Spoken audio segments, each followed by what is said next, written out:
आज हम लोग इस मीटिंग में मैग्नीशियम ग्रुप का पढ़ने जा रहे हैं, देखने जा रहे हैं। आप लोगों को कोई सवाल होगा तो आप अपने आप इसमें चैट बॉक्स में आप नोट करके दे सकते हैं। मैं अभी सभी को म्यूट किया हुआ है और लेक्चर होने के बाद में अगर समय बचेगा तो हम लोग कुछ शेयर भी करेंगे।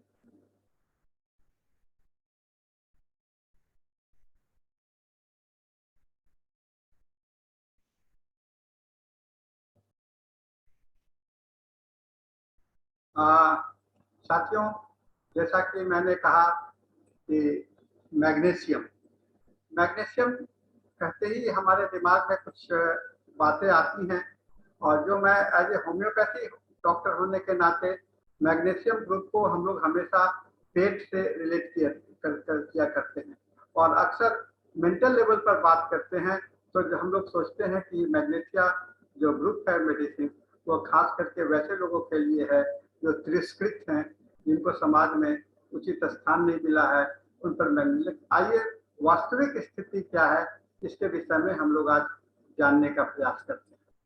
मैग्नीशियम एक केमिकल एलिमेंट है, और इस एलिमेंट का जो एटॉमिक नंबर है वह 12 है, और ये बहुत ही शाइनी ग्रे सॉलिड है। इसके अंदर में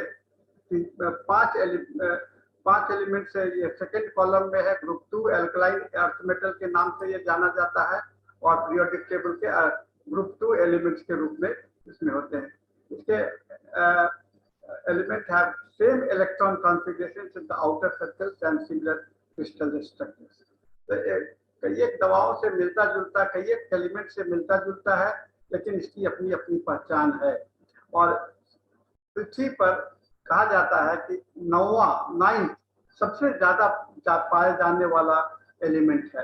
तो ब्रह्मांड में, पूरे संसार में जो जितने भी एलिमेंट हैं, उन सभी एलिमेंट में आपको मैग्नीशियम सबसे ज्यादा होता है, और खास करके पृथ्वी के सतह पर और अर्थ में आयरन, ऑक्सीजन और सिलिकॉन के बाद में मैग्नीशियम का ही स्थान आता है, और समुद्र के पानी में भी सोडियम और क्लोरीन के बाद में इसका तीसरा स्थान है। द मैग्नीशियम का नाम जो है सो ग्रीक वर्ड से आया है, जिसको कि हम लोग मैग्नीशिया के नाम से जानते हैं। मैग्नीशिया ग्रीक शब्द है, जो थेसाली जिला में इसका प्रयोग किया जाता है ग्रीक शब्द में। इसे मैग्नेटाइट और मैग्नीक से रिलेटेड है, और यहाँ पर की डिफरेंट सब्सटेंस इस तरह के होते हैं, और उसका नाम मैग्नीशिया जगह होने के कारण इसका नाम मैग्नीशियम पड़ा है। 1618 में इंग्लैंड में जो अपने एक किसान जो है तो अपने गाय को पानी पिला रहा था, तो गाय पानी पीना बंद कर दिया, पसंद नहीं किया, क्योंकि उसे पानी का स्वाद पीता लग रहा था। जब उस किसान ने वो नोटिस किया, देखा कि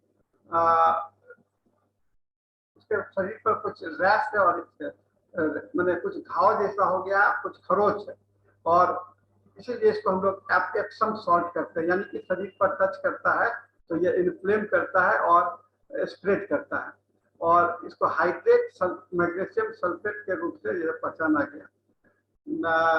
इसको सर हैम्फ्रे के द्वारा इसे पहली बार इसे आइसोलेट किया गया था, पहचाना गया था 1808 ईस्वी में, और उन्होंने इलेक्ट्रोलाइसिस के द्वारा से इसे पहचान में लाया था। इसके केमिकल फीचर्स जो हैं, मैग्नीशियम सिल्वर व्हाइट मेटल है, और अपने हल्केपन होने के कारण इसे इसका इस्तेमाल किया जाता है, और लाइटेस्ट मेटल के रूप में है, सबसे हल्का मेटल होता है, और काफी स्ट्रॉन्ग होता है। हल्का भी है और बहुत ही स्ट्रॉन्ग होता है, और केवल 2/3 भाग जो है एल्युमिनियम का, उसके ये हल्का पाया जाता है। Weight only about 2/3 as much as aluminium, another widely used light metal. तो वाइटल रोल जो है तो हमारे जीवन पर क्लोरोफिल, आप देखते होंगे कि प्लांट में हरे पत्तियों में जो फोटोसिंथेसिस होता है उसमें मैग्नीशियम पाया जाता है, और प्लांट जो है, पौधे जो है तो कार्बोहाइड्रेट जो पैदा करते हैं उसमें आपको फोटोसिंथेसिस होता है, उसमें पर मैग्नीशियम का बहुत बड़ा रोल होता है। मैग्नीशियम जो है सो आपको आरएनए और डीएनए को डुप्लीकेट करने के काम में आता है, इसीलिए इसे हेरिडिटरी ऑर्गेनिज्म के रूप में भी इसका इस्तेमाल होता है। और मैग्नीशियम बहुत सारे एंजाइम्स को एक्टिवेट करता है, जिससे कि केमिकल रिएक्शंस बहुत आसानी से शरीर में हो सकता है। इसका सामान्य यूज जो है, खास करके हवाई जहाज जितने बनाए जाते हैं और गाड़ी के जो भाग बनाए जाते हैं, इसके हल्केपन होने के कारण इसे मैग्नीशियम के एलॉय के रूप में इस्तेमाल किया जाता है। और खास करके हवाई जहाज के में बनाने के लिए मैग्नीशियम के उसके जो दीवार होते हैं सभी में मैग्नीशियम का इस्तेमाल होता है। इसके अलावा नॉन स्ट्रक्चरल पर्पस के लिए भी इसके काफी केमिकल के रूप में यूज किया जाता है। स्टील को मैग्नीशियम में अगर स्टील को मिला दिया जाए तो वो सल्फर जैसे इम्प्योरिटीज को हटाने में मदद करता है। मैग्नीशियम को जलाने से आग जैसे निकलता है, इसलिए पटाखे दिवाली के अवसर पर इसका इस्तेमाल किया जाता है और इसे काफी बॉम्ब भी बनाए जा सकते हैं। दूसरे एलिमेंट से कंबाइन करके इसके कंपाउंड जो होते हैं सो काफी मेडिसिन के रूप में भी इस्तेमाल किया जाता है। मैग्नीशियम ऑक्साइड जो है सो ये हीट रेजिस्टेंट होता है, इसलिए फर्नेस के लिए बनाने के लिए या जहाँ पर ये आग की काम होती है वहाँ पर मैग्नीशियम ऑक्साइड को यूज किया जाता है।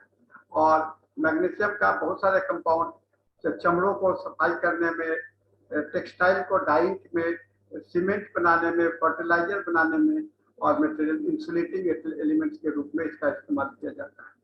इसका बायोलॉजिकल फंक्शंस है, हम लोगों के शरीर में 2 से 4 मिलीग्राम मैग्नीशियम होता है और खास करके जर्मिनेशन के लिए, माने जहाँ पर ग्रोथ के लिए। इसीलिए मैग्नीशियम जो है तो इसका हमारे जर्मिनेट यानी कि रिप्रोडक्टिव ऑर्गन पे इसका बहुत बड़ा रोल होता है। खास करके स्पर्म काउंट को बढ़ाने के लिए मैग्नीशियम को और सेक्सुअल फंक्शन को स्टिमुलेट करने के लिए भी मैग्नीशियम होता है। Brain, muscle and testes are rich in the magnesium. आपके मानसिक वृद्धि के लिए भी आपको मैग्नीशियम का बहुत ज्यादा रोल है। Intracellular iron is useful for signalling enzyme activation and catalyst. ये कैटलिस्ट के रूप में आपको दूसरे तत्वों को एक्टिवेट करने के लिए भी ये काम आता है। हमें मैग्नीशियम कहाँ से मिलता है? खास करके ग्रीन लीफी वेजिटेबल्स में, पालक का साग हो गया, नट्स में, कैश्यू नट्स में, आलमंड्स में, बीन्स में, सोयाबीन्स में, पंपकिन्स में, कद्दू, होल ग्रेन में, गेहूं में होता है, मछली में पाया जाता है, वैनिला में पाया जाता है और योगर्ट में पाया जाता है। इसके कमी हो जाने से, मैग्नीशियम के कमी हो जाने से आपके गैस्ट्रोइंटेस्टिनल डिसऑर्डर शुरू होते हैं, जिसमें कि मैग्नीशियम का लॉस होता है और आपको excessive loss of magnesium in the urine होता है। इसके साइन क्या है? लॉस ऑफ एपेटाइट, भूख की कमी, उल्टी करने का और उल्टी करने का मन या नौसिया और vomiting, serious irregular heart beat होगा, कार्डियोवास्कुलर सिस्टम में पैल्पिटेशंस होगा, स्टेन और किडनी स्टोन्स होगा, नर्वस सिस्टम में disorientation, tired feeling, sleep anxiety disorders and irritability. इसको अगर ज्यादा मैग्नीशियम का टॉक्सिसिटी जो है तो किडनी फेलियर में बहुत बड़ा रोल होता है और a dose of laxative and antacid जो इस्तेमाल किया जाता है, लैक्सेटिव जो इस्तेमाल किया जाता है उसमें मैग्नीशियम के कारण आपको किडनी फेलियर का भी सिम्टम्स बनता है। Nausea, diarrhoea, appetite loss, weakness, low BP and irregular heart beat इसके प्रमुख डेफिशिएंसी है मैग्नीशियम आपके कमी में। साथियों, इन बातों को बताने के पीछे में तात्पर्य यह है, ये सारे लक्षण जो है, ये सारी बातों जो हैं, तो आप जब मेट्रिया मेडिका में पढ़ेंगे तो मैग्नीशियम ग्रुप ऑफ मेडिसिन का जो सेंटर ऑफ एक्शन जो है तो यहीं पर पाया जाता है, इसी डेफिशिएंट एरिया में पाया जाता है। आपके मेट्रिया मेडिका में जो मैग्नीशियम की जो लिस्ट है दवा, आप देखिए बहुत लंबी चौड़ी लिस्ट है। मैग्नीशियम एसीटेट, मैग्नीशियम आर्स, मैग्नीशियम, मैग्नीशियम ब्रोमाइड, क्लोरम, मैग्साइट्रिकम, मैग्नीशियम फ्लोर, मैग्नीशियम फॉर्मिका, क्लोनिका, हाइड्रोफॉस, नाइट्रिकम, मैग्नीशिया सल्फेट, मैग्नीशिया सिलिकेटम, मैग्नीशिया कार्ब, मैग्नीशिया म्यूल, मैग्नीशिया फॉस एंड मैग्नीशिया। तो इतनी सारी दवाइयों में जो आप देखेंगे, इन सभी दवाइयों में जो ऊपर में जो डेफिशिएंसी डिसऑर्डर है वो पाए जाते हैं। आइए हम लोग कुछ लक्षण देखते हैं जो कि कॉमन इन सभी दवाओं में कॉमन है। इससे हम लोगों को ये फायदा होगा कि हमें आता है तो हमें डिफ्रेंशिएट करने के लिए इन दवाओं के साथ में डिफ्रेंशिएट करके हम एग्जैक्ट मेडिसिन के पास में पहुंच सकते हैं। तो ग्रुप रेमेडीज स्टडी का सबसे बड़ा फायदा है कि आप एक साथ कई एक दवाओं की जानकारी आपके पास में हो जाता है और आप उन सभी दवाओं को आसानी से समझ सकते हैं। हमारा मुख्य उद्देश्य जो केस टेकिंग में होता है, सही दवा के पास पहुंचना। अगर आपको लगता है ये मैग्नीशिया आर्ट्स है, तो आप अगर फिर से इस ग्रुप स्टडी के माध्यम से देखेंगे तो हो सकता है कि आपकी विचारधारा बदल जाए, वह किसी मैग्नीशिया का दूसरे मेडिसिन, क्योंकि सिमिलरिटी इन सभी में सिमिलरिटी है और सिमिलरिटी होने के कारण रिपर्टोरियल एनालिसिस में आपको किसी एक दवा अगर इंडिकेट होता है तो इसका मतलब यह नहीं होता है कि दूसरा दवा नहीं हो सकता। तो ये सिमिलरिटी के आधार पर हम लोग बहुत सारा चीज को इसमें इस्तेमाल करते हैं।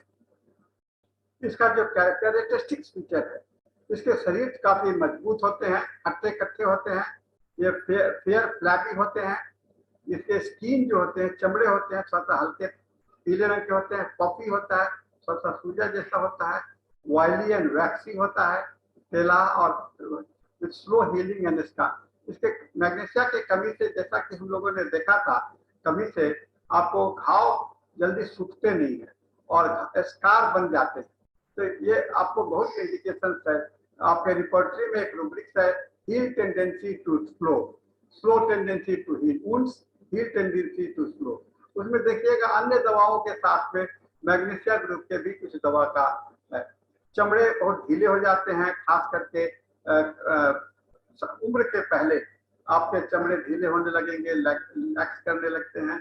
ऐसे जो बूढ़ेपन का जो लक्षण है वो आपको मैग्नीशियम ग्रुप में आपको दिखाई पड़ता है। इसके टेम्परामेंट, मैग्नीशियम पीपल जो होते हैं तो अक्सर नर्वस प्रकृति के होते हैं। सारे मैग्नीशियम, जितने भी मैग्नीशियम को हम लोगों ने नाम लिया, सभी नर्वस प्रकृति के होते हैं। वो जल्दी ही घबरा जाते हैं, घबराहट उनमें जल्दी आ जाती है।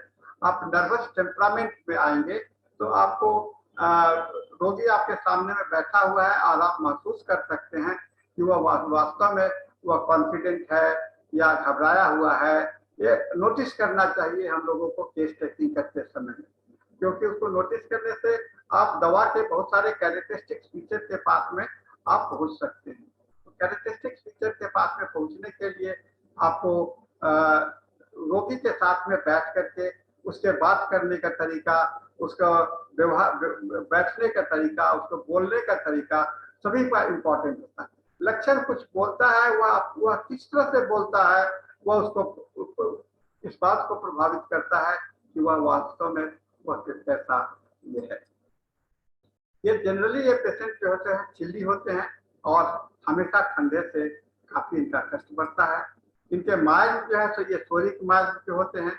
सोरिक माइल्ड कहने का अर्थ ये हो गया कि इनके लक्षण जो है तो आपको डीपर एक्शंस पर इनके लक्षण आपको नहीं देखा जाएगा। ये सुपरफिशियल सिम्टम्स इसके साथ में आपको दिखलाई पड़ते हैं, इचिंग या जो है surface, the problem on the surface, तो इरिटेशन, माइंड का इरिटेशन, नर्वसनेस, ये काफी इंपॉर्टेंट पर्सनैलिटी डिसऑर्डर्स है।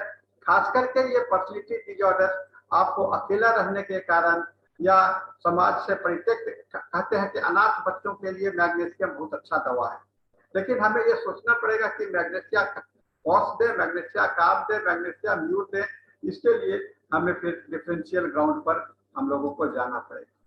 इसका जो कहाँ पर यह काम करता है, आपके गैस्ट्रोइंटेस्टिनल ट्रैक्ट में इसका बहुत बड़ा रोल है। सेक्सुअल ऑर्गन में जैसा कि हम लोगों ने देखा था, नर्वस सिस्टम में, मसल्स में, लीवर और गॉल ब्लैडर में, प्रोस्टेट ग्लैंड्स पर, नाखूनों पर मैग्नीशियम का सबसे ज्यादा जो असर है तो राइट साइडेड मेडिसिन के रूप में माना जाता है। पैथोफिजियोलॉजिकल एक्शन जो है मैग्नीशियम इंजेक्शन जो है तो बॉडी टेम्परेचर को कम करता है और सीएनएस और न्यूरोमस्कुलर में ट्रांसमिशन में ये डिप्रेशन का काम करता है और मसल्स का रिलैक्सेशन का काम करता है। हार्ट जो है तो स्लो रेट होता है, इंपल्स फॉर्मेशन जैसे लोड होता है। Intestinal actions of magnesium leads not be concerned with purgative actions is known as magnesium sulfate. With magnesium sulfate, the fluidity of stool depends upon not upon the resorptive action but exactly on the poor reabsorption of it. तो खास करके poor resorption के कारण होता है। अब mental feature में आइए, बहुत इंपॉर्टेंट होता है। वो कभी भी किसी तरह का दबाव पसंद नहीं करते, है ना, हमेशा वायलेंस को, खतरा से और कभी दुर्घटना से या कभी शोर शराबा से बचना चाहते हैं और वह हमेशा अलग रहना चाहते हैं, क्योंकि ये नर्वस तरह के व्यक्ति हैं। इसलिए इसको कहा जाता है, इनका जो मुख्य लक्षण है वो पैसिफिज्म है। पैसिफिज्म मतलब वो पैसिफाई करना चाहते हैं, अपने आप को शांत रखना चाहते हैं। तो ये व्यक्ति जो है तो इरिटेबिलिटी के आधार पर ये अपने आप को शांत रखने में इसका ज्यादा महत्वपूर्ण। वैसे व्यक्ति जो नर्वस हैं और एग्रेशन को पसंद नहीं करते हैं, नफरत करते हैं, वायलेंस को नफरत करते हैं और काफी कोमल हृदय के होते हैं, they find difficulty in getting, और गुस्से भी नहीं हो पाते हैं अपने, लेकिन भीतर ही भीतर कष्ट उनको होता है। एग्रेशन इनका बहुत इंपॉर्टेंट सिम्टम्स है। बहुत ही जल्दी ये उत्तेजित हो जाते हैं और बहुत सारे लिटरेचर्स में कहा गया है कि बहुत ही वायलेंट होते हैं और बहुत ही चिड़चिड़े दिमाग के होते हैं और इरेटिक होते हैं और डिप्रेस्ड रेमेडी, अपने मेट्रिया मेडिका के सबसे ज्यादा डिप्रेस्ड मेडिसिन के रूप में इसे माना जाता है। यह साथियों, आप देखेंगे कि जहां भी गैस्ट्रिक डिजॉर्डर्स होगा और नर्वस, इसके दोनों जगह पर इसके बहुत ही बेसिक एक्शन है, गैस्ट्रोइंटेस्टिनल ट्रैक्ट में और नर्वस सिस्टम में। तो वहां पर जहां भी ये आपको देखेंगे तो वहां पर आपको वो पेशेंट जो है तो काफी एग्रेसिव नेचर के हुआ करते हैं, उनके अंदर में चिड़चिड़ापन ज्यादा होता है, वो ज्यादा इरिटेट हो जाते हैं, जल्दी किसी बात से ऑफेंडेड इजीली। बहुत सारे रूब्रिक्स हैं आपके रिपोर्टरी में जिसका जहां पर कि आप इस मेडिसिन को देख सकते हैं। इन्हें हमेशा एक भय रहता है इस चीज का, अपने दोस्तों को खो जाने का, और अपने ये पॉसेसिव व्यक्ति है। पॉसेसिव व्यक्ति मतलब कि ये हमेशा एक साथी के खोज में होते हैं, हमेशा मेरे पास में कोई हो। और केंट ने कहा है कि मैग्नेशिया कार्ब जो है सो रेमेडी फॉर द ऑर्फन्स, अनाथों के लिए है। और मैग्नेशिया कार्ब, मैग्नेशिया म्यूल बहुत उन बच्चों के लिए बहुत ज्यादा महत्वपूर्ण होता है जिनके पेरेंट्स, उनके माता पिता काफी आपस में झगड़ते रहते हैं, है ना, और या उनका डाइवोर्स हो चुका हुआ होता है। तो ये बहुत हमारा मायने रखता है लाइफ स्टाइल में। अगर पेशेंट के लाइफ स्टाइल में आप जानते हैं, उसका पेरेंटल हिस्ट्री जानते हैं, उसको किस तरह से उसका लालन पालन हुआ है, तो आप मैग्नेशिया के आप दवा के पास में पहुंच सकते हैं। तो साथियों, ये हम लोग के लिए एक महत्वपूर्ण इंडिकेशन है कि ये ऑर्फनेज के लिए इम्पोर्टेंट मेडिसिन है, जिसे हमेशा दोस्तों के खो जाने का, परिवार के खत्म हो जाने का भय बना रहता है, और वो ये अपने परिवार के प्रति और अपने दोस्तों के प्रति काफी संवेदनशील रहते हैं और उनके साथ में प्रोटेक्टिव रिलेशनशिप बनाए रखने के लिए हमेशा ये झुके रहते हैं। उनके साथ में वो एग्रेसिव नहीं होंगे, उनके साथ में ये बच के रहना कोशिश करेंगे, उनकी बातों को सुनेंगे जिससे कि वो नाराज ना हो जाए, उनका ये रिलेशनशिप खत्म ना हो जाए, इस बात के लिए वो सतर्क रखते हैं।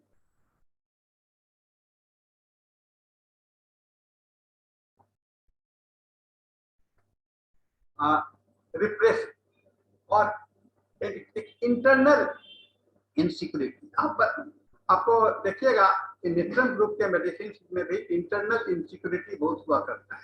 तो ये निट्रम के से आपको नजदीक ये नजर आएगा, लेकिन इसके जो रिप्रेशन जो है सो निट्रम से भिन्न है, क्योंकि पेशेंट इसके लिए अवेयर नहीं होता है, जानकारी में नहीं होता है। निट्रम को जानकारी होती है कि किस बात के लिए वो रिप्रेसिव है। तो main feeling of magnesium is ट्रेमेंडस internal anxiety insecurity वह है, और ये फीलिंग को वो रिप्रेस करके रखता है। रिप्रेस का मतलब अंदर अंदर रखता है, नेचुरली उसको सप्रेस करने का कोशिश करता है। तो रिप्रेशन और सप्रेशन दो शब्द है, बहुत इंपॉर्टेंट शब्द है। सप्रेस करना का मतलब दबाना, और रिप्रेस करने का मतलब होता है कि उसको अलग करके रखना, है ना, अलग करके रखना।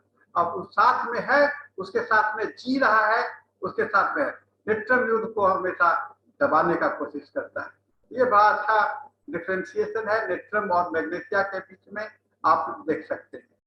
और इनसिक्योरिटी फीलिंग, नेग्लेक्टेड फीलिंग मैंने बताया, इनके महत्वपूर्ण सिम्टम्स हैं जो हम लोग को इसमें नजर आएगा। और सपने बहुत महत्वपूर्ण है। Being left behind, dreams that are, अकेले ट्रेन पर चढ़ने जा रहे हैं, छूट गए, है ना, ट्रेन पर चढ़ने जा रहे हैं, छूट गया ट्रेन, है ना, रिलेटिव्स आपके वहां पर पीछे रह गए। मैंने ऐसा सपना जहाँ की लगता है कि साथी बिछड़ रहे हैं, है ना, कहीं पिकनिक में गए, कहीं सब कहीं पर मेला में गए, कहीं घूमने के लिए गए, वहां पर लगता है कि हमारा कोई दोस्त खो जाएगा, खो जाने का भय, है ना, लॉस्ट हो जाने का भय, ये बहुत बड़ा सपना। और ये सपना के अंदर में इनको आता रहता है, ये इनके लिए इम्पोर्टेंट सिम्टम्स है।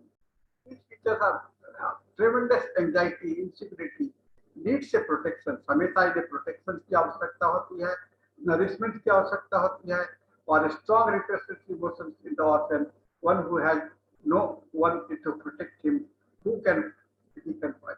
कहता है अगर मेरा कोई नहीं हो तो मेरा कौन होगा, इस चिंता बना रहता है।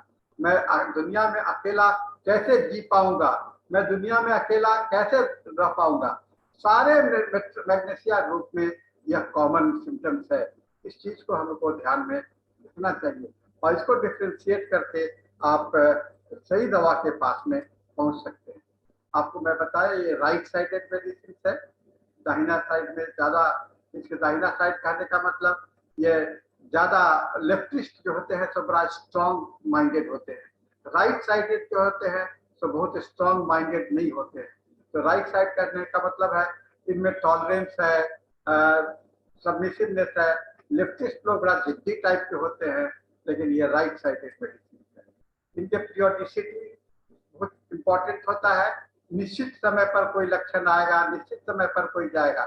आप देखिएगा गुस्सा होता है तो एक निश्चित समय पर गुस्सा होता है, रोना आता है तो एक निश्चित समय पर रोना होता है, लैट्रिन होता है तो डायरिया होता है तो एक साइकिल में होता है। ये साइक्लिक प्रेजेंटेशन इसके पैराक्सिमल, साइक्लिक और पीरियोडिसिटी इसके प्रमुख लक्षण के रूप में आते हैं। इसके डिस्चार्जेस जो होते हैं काफी ऑफेंसिव होंगे, प्रोफ्यूज होंगे, स्टूल ग्रीन होगा, white watery mucus, menses blood, और बहुत सारे कंप्लेंट्स के साथ में जुड़े होते हैं। इसके नर्वस सिस्टम, हमारे नर्वस सिस्टम को बहुत ज्यादा इफेक्ट करता है, खास करके न्यूरोलॉजिकल पेन में और मस्कुलर एक्साइटेबिलिटी में। इसमें मैग्नीशिया फॉस का प्रमुख स्थान आता है, लेकिन आप उसे इंडिविजुअल बेसिस पर इसे जरूर से खाइएगा। और इनमें ये पेशेंट जो होता है काफी लैक ऑफ वाइटल हीट होता है, यानी कि इन्हें ठंड ज्यादा लगती है, स्नोफीलिया, टॉर्टिकेरिया, एस्थमा इत्यादि इसके प्रकोप हुआ करते हैं। इसके न्यूरल्जिक पेन जो होते हैं वह काफी टियरिंग पेन है, बोरिंग पेन है और शूटिंग पेन होता है, रिनल कॉलिक, एंजीटा, ये सारे पेन जो होते हैं तो न्यूरल्जिक पेन होता है, नर्वस रीजन का पेन होता है और काफी भयानक के साथ होता है। Tendency to new growth like tumours and warts, इसमें ग्रोथ होने की टेंडेंसी होती है मैग्नीशिया में, इसलिए मैग्नीशिया को आप वॉट्स में भी आप इस्तेमाल कर सकते हैं। और अनरिफ्रेश सो करके जगते हैं तो नींद पूरी नहीं होती है, और खास करके शाम के समय ये काफी थके हुए महसूस करते हैं। इन्हें खाने में मीट, वेजिटेबल्स, रिफ्रेशिंग थिंग्स पसंद है, पका हुआ खाना ज्यादा पसंद नहीं करते हैं, मीठा पसंद नहीं करते हैं, फैटी फूड, वेजिटेबल, मिल्क इनके लिए इंटॉलरेंस है। और जनरल मॉडलिटी जो है तो ठंडा से कष्ट बढ़ेगा, टच से बढ़ेगा, 7 AM right side and motion से आराम मिलेगा इनको, वार्म एप्लीकेशन, प्रेशर और बेंडिंग डबल से आराम मिलता है। तो magnesia group is mainly psoric similar to the calcarea. Magnesia और कैलकेरिया को हम लोग एक समानांतर मेडिसिन के रूप में रख सकते हैं। मैग्नीशिया जो है सो आपको नर्वस ग्रुप का मेडिसिन होता है, कैलकेरिया जो होता है अपने स्थिति को बनाए रखने के लिए प्रयासरत रहता है। तो आज हम लोगों ने मैग्नीशिया को देखा और मुझे लगता है कि आप बहुत सारे दवा को हम लोग थोड़ा सा एक बार ध्यान दीजिएगा तो ये दवा के पास में पहुंच सकते हैं। इसके साथ में हमारा यह लेक्चर समाप्त होता है। आप अगर चाहें तो कोई प्रश्न कर सकते हैं। मैं आप लोगों को अनम्यूट कर सकते हैं। अच्छा किया हो, आपको कोई अगर प्रश्न करना हो तो आप सवाल कर सकते हैं। हमारे पास में समय अब नहीं के बराबर है क्योंकि टाइम लिमिट हमारा 40 मिनट्स का है। 40 मिनट हम लोग का पूरा होने में 4 मिनट बचा हुआ है। मैं साथियों आपसे मैं अनुरोध करूंगा, कृपया जब भी वेबिनार अटेंड करें, किसी भी का भी वेबिनार अटेंड करें तो समय पर अटेंड कीजिए, क्योंकि अगर समय पर अटेंड नहीं करेंगे तो आपको बहुत सारा चीज छूट जाता है। इसलिए वेबिनार अटेंड करने का जो आपका सेमिनार में जाते हैं लेट सवेर जाते हैं तो चल जाता है, लेकिन वेबिनार में लेट सवेर होने से चलता नहीं है, क्योंकि आप कभी आपका ये हाउसफुल हो जाता है, कभी आपका कनेक्टिविटी में बहुत सतर्क रहना पड़ता है वेबिनार में अटेंड करने के लिए। यदि कोई क्वेश्चन है आप लोगों का?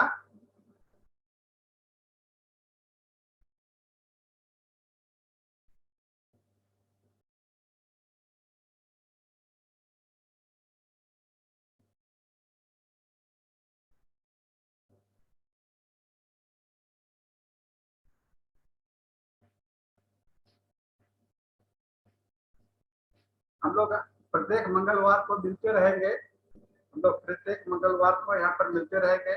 हम लोग आपस में इसी तरह का देखते रहेंगे। प्रश्न लेकर के आइए। मैं निश्चित रूप से कहूँगा इस दवा से संबंधित प्रश्न को सामने में जरूर रखिए, क्योंकि मेन उद्देश्य, मुख्य उद्देश्य हम लोगों का शेयरिंग का है कि हम लोग आपस में चर्चा करें, और चर्चा ही ना हो तो फिर सेमिनार का बहुत ज़्यादा महत्व नहीं रह जाता है। हम लोग प्रत्येक मंगलवार को 8 बजे निश्चित रूप से समय पहले से नोट कर लीजिए, क्लिनिक में या कहीं भी जरूर से मिलेंगे और जरूर से ये हम लोग आएंगे।